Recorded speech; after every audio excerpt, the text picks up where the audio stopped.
So last year, remember when last summer when I filmed the ice cream video in which I got Nathan a very big scoop of ice cream. I made a very big ice cream cone. Here's a little clip from that video. Hold on. All right. Okay. Drop the cone. It broke. Oh, the cone broke? The cone broke. Thank you so much. That's going on your guys' Facebook.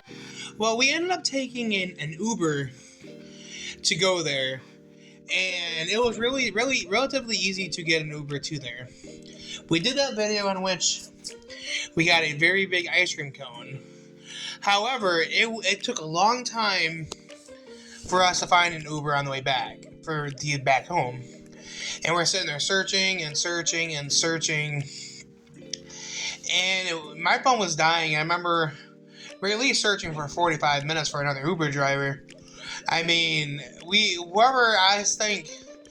whoever we found, we were going to give a big tip because no other Uber drivers are around.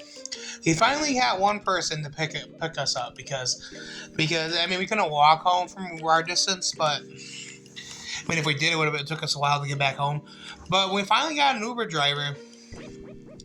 It's a lady who she pulled in to where we're at.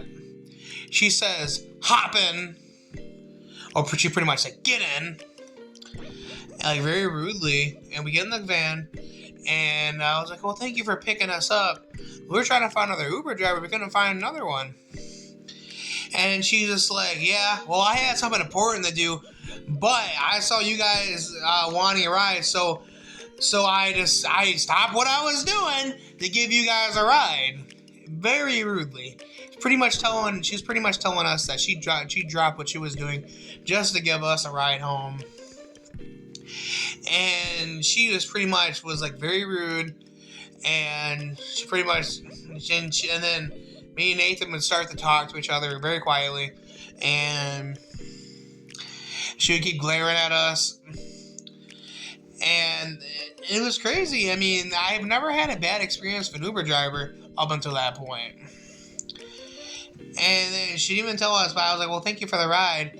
And then she didn't even tell us bye or nothing. She pretty much told us to get out of her car. And she dropped whatever she was doing to pick us up. But here's the thing is, if you're an Uber driver, you don't have to pick somebody up if you don't want to. That's your choice. So if you have something important to do, then you can go ahead and do it. You don't have to do it. You don't have to act rude. So me and Nathan didn't give her a tip because she was very rude to us. Luckily I haven't ran into her since, but I don't think I really used an Uber since then. But I've been getting your rides now. I think maybe I've gotten an Uber here or there to work when I was still working at my other McDonald's, but that's pretty much it. All right, guys, what would you have done in that situation if there was a very rude Uber driver and she acted like that, or they acted like that? Let me know in the comments down below. Would you have given her a tip? I don't think she deserved one because the way she acted rude to us.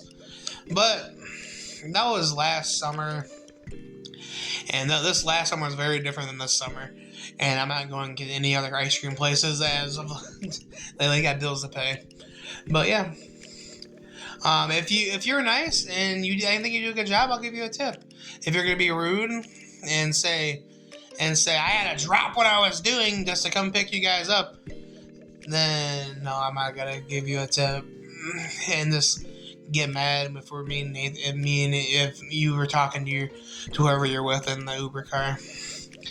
But I think it was like an Uber van. I don't know what that was. I think it was like more like a van. Anyway, I'm rambling on here. What do you guys think of this story? What would you do in the situation I was in? Let me know down in the comments down below, and I'll see you next time.